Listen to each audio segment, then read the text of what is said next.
చంద్రన్న శుభ సంకల్పం ఆంధ్రదేశ మహావికాసం సంక్షేమమే తన ధ్యేయం చరిత్రలో ఇది కొత్త అధ్యాయం దళిత గిరిజన సాధికారం బడుగు జనుల కల సాకారం దళిత గిరిజన సాధికారం బడుగు జనుల కల సాకారం చంద్రన్న సంక్షేమ పాలన మన చంద్రన్న సంక్షేమ పాలన మన చంద్రన్న సంక్షేమ పాలన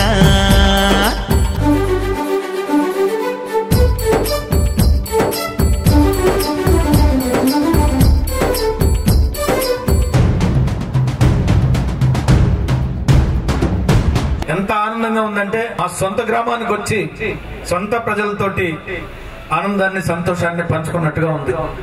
గతంలో ఎస్సీ ఎస్టీ నిధుల్ని కాంగ్రెస్ పార్టీ ఏ విధంగా దారి మళ్లించి దగా చేసి దోపిడీ చేసిందో దళిత సోదరులను దళిత సమాజాన్ని నేను గొంతెత్తి చాటాను అసెంబ్లీలో.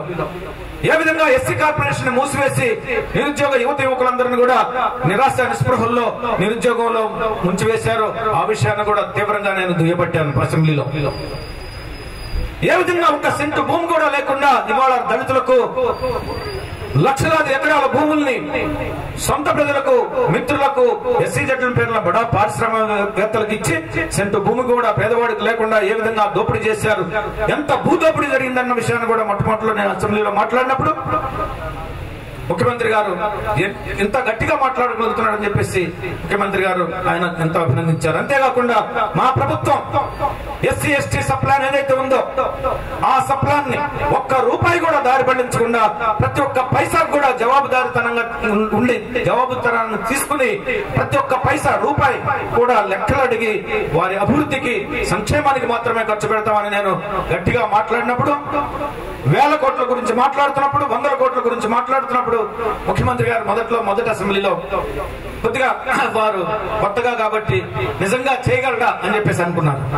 ఆ తర్వాత అవన్నీ ఏవైతే మాట్లాడుతూ వచ్చామో అసెంబ్లీలో అవన్నీ కూడా ఇవాళ ఒక్కొక్కటి చేసుకుంటూ పోతూ వారి ఆశీర్వాదంతో ఎంత మెచ్చుకుంటున్నారంటే ఈ విధంగా మనం పనిచేస్తే తప్పకుండా దళితులు గిరిజనులు మనం వారిని అభివృద్ధి బాటలో సంక్షేమ బాటలో ముందుకు తీసుకెళ్ళటమే కాకుండా మిగతా సామాజిక వర్గాలతో సమానంగా వారిని అభివృద్ధి చేయడానికి పెంచిన సంపదను పంచడానికి అభివృద్ధి యొక్క ఫలాలు అట్టడుగు ప్రజలకు అందటానికి వీలవుతుందని చెప్పేసి ముఖ్యమంత్రి గారు అనేక సందర్భాల్లో చెప్పినటువంటి విషయాన్ని మీకు ఒకసారి గుర్తు చేస్తున్నాను. అభివృద్ధి అనేది కొద్ది మంది ప్రజలకు మాత్రమే పరిమితం అయిపోతే, అభివృద్ధి యొక్క ఫలాలు అట్టడుగు ప్రజలకు అందకపోతే, అభివృద్ధి యొక్క ఫలితాలు అందరికీ సమానంగా అందకపోతే ఆ అభివృద్ధి వల్ల నష్టం తప్ప లాభం ఉండదు. అంతరాలు పెరుగుతాయి, వ్యత్యాసాలు పెరుగుతాయి, వైషమ్యాలు పెరుగుతాయి, ఘర్షణలు పెరుగుతాయి. అంతర్గతంగా ఉన్నటువంటి ఘర్షణలు ఎలాంటి ఉద్యమాలకైనా విప్లవానికైనా దారి తీసేటువంటి పరిస్థితుల్లో తెలుగుదేశం పార్టీ ఒక స్పష్టమైనటువంటి విధి విధానాన్ని ఈ విషయంలో తీసుకున్న విషయాన్ని మీకు ఒకసారి చెప్పదలుచుకున్నా. సంపదను పెంచడమే కాకుండా పెరిగినటువంటి సంపదను పంచడం అనేది, న్యాయంగా పంచడం అనేది, సమానత్వాన్ని తీసుకురావడం అనేది, అసమానతలు తగ్గించి పేదరికాన్ని రూపుమాపి నిరుద్యోగాన్ని పారద్రోలి ఈ అసమానతలను తగ్గించి సమసమాజాన్ని నిర్మించడానికి తెలుగుదేశం పార్టీ కట్టుబడి ఉంది అన్న ఎన్టీ రామారావు గారి దగ్గర నుంచి తర్వాత చంద్రబాబు నాయుడు గారి పాలనలో ఈ రోజు వరకు కూడా ఆ సూత్రానికి, ఆ విధి విధానానికి అంబేద్కర్ కలిగినటువంటి ఆశయాలు సాధనకు తెలుగుదేశం పార్టీ కట్టుబడి ఉందని చెప్పేసి ఈ సందర్భంగా మీ అందరికీ నేను ధైర్యంగా చెప్పగలుగుతున్నా. ఆ రోజు బాబాసాహెబ్ డాక్టర్ అంబేద్కర్ ఈ రాజ్యాంగాన్ని ప్రజలకు ఇచ్చినప్పుడు 1958లో ఇవాళ మనం ఈ రాజ్యాంగాన్ని అమలు చేసుకోబోతున్నాం. స్వేచ్ఛ, సమానత్వం, సౌభ్రాతృత్వం, సామ్యవాదాన్ని సూత్రాలను ఆధారం చేసుకుని ఒక పార్లమెంటరీ వ్యవస్థను, ప్రజాస్వామ్య వ్యవస్థను, అందుకు సంబంధించినటువంటి ఒక ఉదారమైనటువంటి భావాలతో నిండినటువంటి అభ్యుదయ మానవతావాద భావాలతో నిండినటువంటి ఒక రాజ్యాంగాన్ని మనం వాళ్ళు అమలు చేసుకుంటున్నటువంటి ఈ తరుణంలో మనం వైరుధ్యాల్లోకి ప్రవేశిస్తున్నామని చెప్పారు బాబాసాహెబ్ అంబేద్కర్ ఆ రోజున. ఏమిటా వైరుధ్యాలు? ఒక మనిషి, ఒక విలువ, ఒక ఓటు, రాజకీయ సమానత్వం.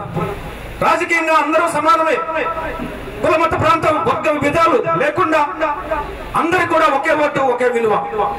అయితే మిగతా రంగాల్లో, ఆర్థిక రంగంలో, సామాజిక రంగాల్లో ఇంకా అసమానతలు కొనసాగుతున్నాయి, ఇంకా వివక్ష ఉంది, ఇంకా దౌర్జన్యం, దోపిడీ ఉంది. అంటే ఒక రంగంలో సమానత్వం, మిగతా రంగాల్లో అసమానత్వం అనేది వైరుధ్యాలతో కూడినటువంటి విధానం. ఈ వైరుధ్యాలను మనం ఎంత త్వరగా తగ్గించుకుంటే అంత మంచిది. లేకపోతే కష్టపడి సంపాదించుకున్నటువంటి స్వతంత్రం, కష్టపడి నిర్మించుకున్నటువంటి ఈ పార్లమెంటరీ ప్రజాస్వామ్య వ్యవస్థ కుప్పగూలిపోతుంది. ఇదిగో భావి భారత పాలకులారా అని చెప్పేసి ఆ రోజు హెచ్చరిక చేశారు. ఆయన చేసినటువంటి హెచ్చరికను గుర్తుపెట్టుకుని తర్వాత వచ్చినటువంటి ప్రభుత్వాలు గాని రాజ్యాంగానుసారం ఈ రిజర్వేషన్లు అమలు చేయడం మొదలు పెట్టుకుంటూ వచ్చాయి. ముఖ్యంగా కాంగ్రెస్ పార్టీ రిజర్వేషన్లు అమలు చేస్తున్నటువంటి విధానంలో మనం చూస్తే రిజర్వేషన్ల పేరు మీద ఈ దళితులను, గిరిజనులందరినీ కూడా ఓట్లు వేసే యంత్రాలుగా చూశాయి తప్ప వాళ్ళకి సమానంగా వాళ్ళని అభివృద్ధి చేయాలి, అన్ని సామాజిక వర్గాలతో పాటు వారిని కూడా సమానంగా అభివృద్ధి చేయాలని చెప్పేసి ఎప్పుడు కూడా అనుకోలేదు. వీళ్ళని ఓట్లు వేసే యంత్రాలుగా మార్చారు, ఒక దళిత ఓటు బ్యాంక్ గా మార్చారు.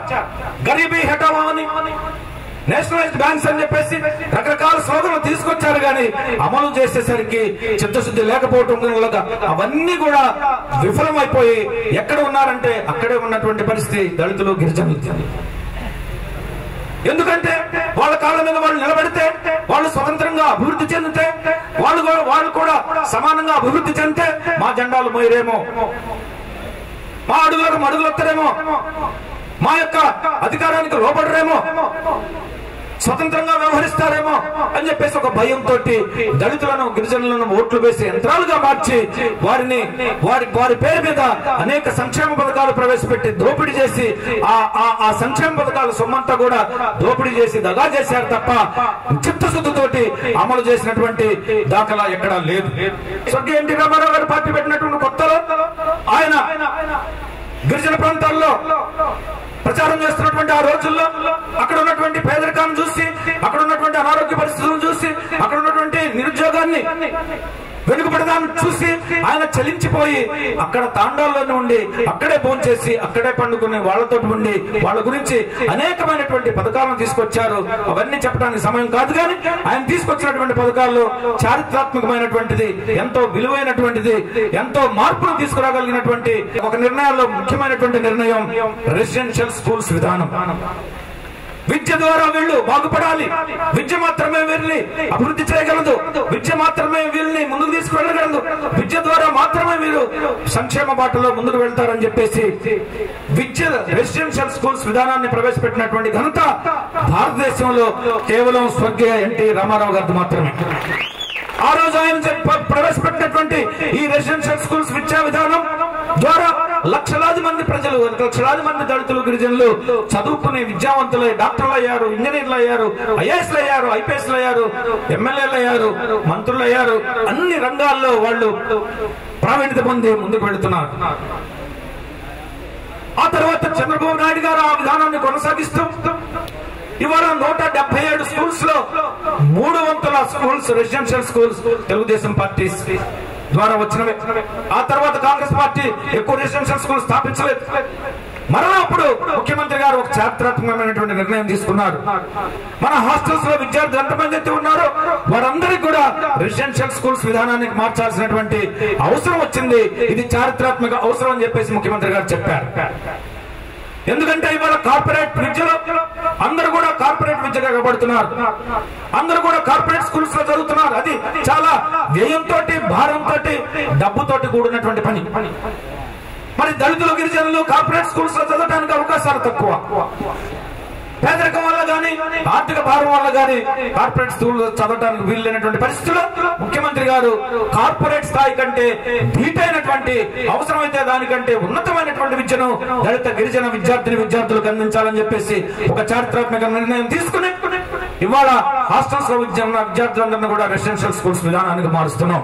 రెసిడెన్షియల్ స్కూల్స్ విధానం అంటే ఇంగ్లీష్ మీడియం, రెసిడెన్షియల్ స్కూల్స్ విధానం అంటే భద్రత, రెసిడెన్షియల్ స్కూల్స్ విధానం అంటే కంప్యూటర్ విద్య, రెసిడెన్షియల్ స్కూల్స్ విధానం అంటే మంచి సౌకర్యాలతో కూడినటువంటి ఉన్నతమైనటువంటి విద్య. అలాంటి గొప్ప భావంతో దళిత, గిరిజన విద్యార్థులు మిగిలిన సామాజిక వర్గాలతో పాటు సమానంగా అభివృద్ధి చెందాలంటే రెసిడెన్షియల్స్ విధానం ఒకటే మార్గం అని చెప్పేసి ఎంత ఖర్చైనా పర్వాలేదు, ఎంత శ్రమైనా పర్వాలేదు, భారమైనా పర్వాలేదు, ఆ విధానాన్ని ముందుకు తీసుకెళ్ళాలని చెప్పేసి ముఖ్యమంత్రి గారు మాకు స్పష్టమైనటువంటి ఆదేశాలు ఇచ్చారు. మొన్న వారం విజయవాడలో అంబేద్కర్ ఓవర్సీస్ విద్యానిధి పథకం ద్వారా ముఖ్యమంత్రి గారి చేతుల మీదుగా 26 మంది దళిత గిరిజన విద్యార్థులను విదేశాల్లో చదివించడానికి పంపించాం. ఒక అమెరికా దేశానికి 20 మంది విద్యార్థులు వెళ్తున్నారు. ఇవాళ భారతదేశంలో కేంద్ర ప్రభుత్వం మొత్తం భారతదేశ వ్యాప్తంగా కేవలం 50 మందిని మాత్రమే విదేశాల్లో విద్యకు పంపిస్తున్నారు. మన రాష్ట్రంలో తెలుగుదేశం పార్టీ ప్రభుత్వం 300 మంది విద్యార్థుల్ని విదేశాల్లో చదివించాలని చెప్పేసి ఇవాళ మేము లక్ష్యంగా పెట్టుకుని మొదటి విడతలో 35 మందిని సెలెక్ట్ చేసి మొన్న 26 మందిని పంపించాం. మీ బిడ్డలు విదేశాల్లో చదువుకోవాలంటే దళిత గిరిజన పేద బడుగు బలహీన వర్గాల పిల్లలు విదేశాల్లో అమెరికాలో గాని, రష్యాలో గాని, యుక్రెయిన్ లో గాని, జపాన్ లో గాని, జర్మనీలో గాని, యూరోప్ లో కొన్ని దేశాలు, ఆస్ట్రేలియా ఇలాంటి సింగపూర్, మలేషియా, కజకిస్తాన్ ఇలాంటి 16 దేశాల్లో చదువుకోవడానికి ఒక కొత్త స్కీమ్ తీసుకొచ్చాం, అంబేద్కర్ ఓవర్సీస్ విద్యానిధి పథకం. ఒక గ్రామం నుంచి ఒక విద్యార్థి విదేశాల్లో చదువుకుంటే అతనితో పాటు 10 మంది విదేశాల్లోకి వెళ్తారు. ఆ గొప్ప ఉద్దేశంతో మా ప్రభుత్వం అంబేద్కర్ ఓవర్సీస్ విద్యానిధి పథకాన్ని ప్రవేశపెట్టి పెద్ద ఎత్తున ఇవాళ కేంద్ర ప్రభుత్వం కూడా ఎలా చేస్తున్నారు ఈ పథకాన్ని అని చెప్పేసి మమ్మల్ని అడిగేటువంటి పరిస్థితి, అక్కడ నుంచి వచ్చి ఈ పథకం గురించి అధ్యయనం చేసేటువంటి పరిస్థితి ఏర్పడింది. కలెక్టర్లు అవ్వాలన్నా, ఎస్పీలు అవ్వాలన్నా ఎన్టీఆర్ గారి పేరు మీద ఎన్టీఆర్ విద్యోన్నతి పథకాన్ని తీసుకుని రావడం జరిగింది. మీ బిడ్డల్ని కలెక్టర్లు చేస్తారా, తీసుకురండి. ఎస్పీలను చేస్తారా, తీసుకురండి. కేంద్ర సర్వీసులు పంపిస్తారా, మాకు అప్పచెప్పండి. వాళ్ళని తీర్చిద్ది, వాళ్ళని ఐఏఎస్, ఐపీఎస్, కలెక్టర్లు, ఎస్పీలు అయ్యేటువంటి బాధ్యతను మా ప్రభుత్వం తీసుకుంటుంది. ఎన్టీఆర్ విద్యోన్నతి అని ఒక నూతన పథకాన్ని తీసుకొచ్చాం. భారతదేశంలో ఎవరు కూడా ఇలాంటి పథకాన్ని ఏ రాష్ట్రం కూడా ఇంతవరకు ఇది ప్రవేశపెట్టలేదు. కేవలం ఉద్యోగాల కోసమే వెంటబడేవాళ్ళుగా కాకుండా ఉద్యోగాలు ఇచ్చే స్థాయికి ఎదిగించాలని చెప్పేసి ముఖ్యమంత్రి గారు మాకు స్పష్టమైన విధి విధానాన్ని నిర్దేశించారు. అందుకోసం అనేక పథకాలు తీసుకొచ్చాం. Andhra Pradesh development programme, credit guarantee scheme, margin money scheme, venture capital scheme, contractors development programme, supply diversity scheme, ఇలా అనేక పథకాలని భారతదేశంలో ఏ ముఖ్యమంత్రి గారు గాని ఏ రాష్ట్రం కూడా ప్రవేశపెట్టినటువంటి పథకాలని తెలుగుదేశం పార్టీ ప్రభుత్వం చంద్రబాబు నాయుడు గారి నాయకత్వంలో అనేక పథకాలను తీసుకొచ్చి ఇవాళ మీ ముందుకు వచ్చి ధైర్యంగా చెప్పగలుగుతున్నాం. పరిశ్రమలు పెట్టుకుంటారా, రండి, మీకు ట్రైనింగ్ ఇచ్చి లోన్లు ఇప్పించి మీ చేత పరిశ్రమలు పెట్టిస్తాం. ఈ విధంగా సంక్షేమానికి ఈ సంవత్సరం ఎస్సీ సప్లాన్ లో 6,000 కోట్ల రూపాయలు కేటాయించడం జరిగింది. ఎస్టీ సప్లాన్ లో 2,000 కోట్ల రూపాయలు కేటాయించడం జరిగింది. భారతదేశంలో ఏ రాష్ట్ర ప్రభుత్వం కూడా ఇంత పెద్ద ఎత్తున ఎస్సీ ఎస్టీ సప్లాన్ ని అమలు చేసేటువంటి విధానం ఎక్కడా లేదని చెప్పేసి కూడా ఈ సందర్భంగా మీకు తెలియజేస్తున్నా. ఇవాళ 11,500 కోట్ల రూపాయలు సూళ్లూరుపేటకు మన ఎస్సీ కాలనీస్ కు రోడ్లు ఇవ్వడం జరిగింది. మొత్తం 83 కోట్ల రూపాయలు ఈ జిల్లాకు ఇవ్వడం జరిగింది. మరొక 20 కోట్ల రూపాయలు ఇస్తాం. ఇవాళ నెల్లూరు జిల్లాలో ఎస్సీ కాలనీస్ లో ఎక్కడ కూడా నాకు రోడ్డు లేదు అనడానికి వీలు లేకుండా చేసే పరిస్థితి రాబోతుందని చెప్పేసి కూడా ఈ సందర్భంగా నేను తెలియజేస్తున్నాను. మన నాయకుడు నారా చంద్రబాబు నాయుడు గారికి మనమందరం కూడా ఒకసారి కరతాళ ధ్వనులతో ధన్యవాదాలు, జయజయలు పలకాలను తెలియజేస్తూ మేము సెలవు తీసుకుంటున్నాను. జై జన్మభూమి, జై చంద్రబాబు నాయుడు. ఉన్నత విద్యల రణరంగంలో మెరిసే వీర కిషోర లాంటి విద్యార్థుల కొరకై విదేశాలలో చదువుల కోసం బాటలు వేసిన అంబేద్కర్ విద్యానిధి పథకం, దళితుల ప్రతిభకు బహుమతి పథకం, మన చంద్రన్న సంక్షేమ పాలన.